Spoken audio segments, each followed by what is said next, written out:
My birth mother was abducted at knife point by a serial rapist, and she was offered no other help other than abortion.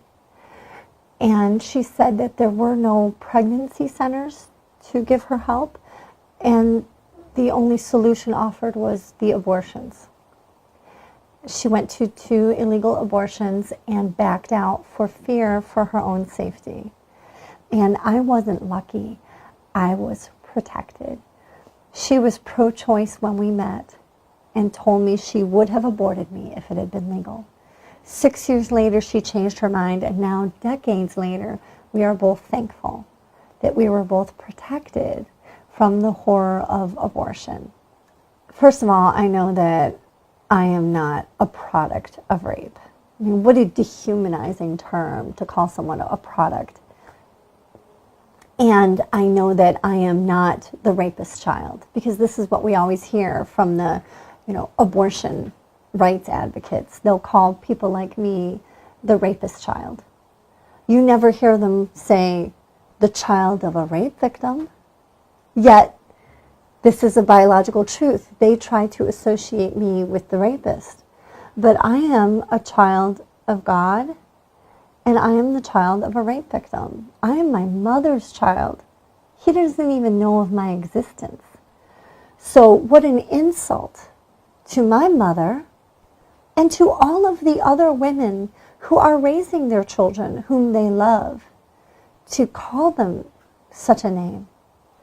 I am very pro-woman. I love being a strong woman, an advocate, an attorney. I love fighting for women's rights, but what does killing babies have to do with being pro-woman? In fact, what it says is that you are too weak, that you are not strong, that you cannot handle having a baby. And a basic tenet of feminism, a basic principle of feminism, is nonviolence, and to protect the weak, and to be able to use your power as a woman to kill someone else is completely anti-feminist. I absolutely reject this notion. I appreciate people's concern for rape victims, but their concern is misguided. First of all, we know from studies done in the United States that rape victims are 4 times more likely to die within the next year after the abortion. The abortion is more violence and does not bring her healing.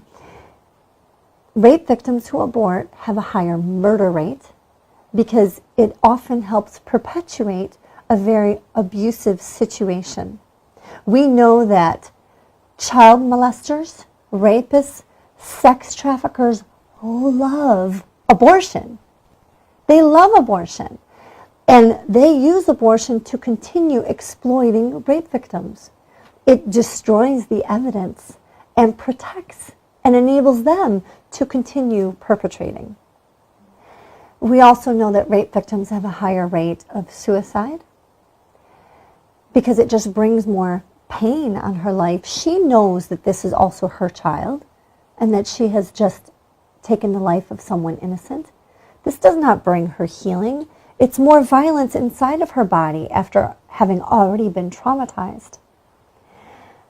And they have a higher rate of drug overdose, domestic violence, depression, and on and on. So it is truly not compassionate for a rape victim to offer abortion and to say that more violence is going to bring you healing. We need to punish rapists and not babies. If you really care about a rape victim, you should want to protect her from the rapist and from the abortion, and not the baby. The baby is not the scary enemy.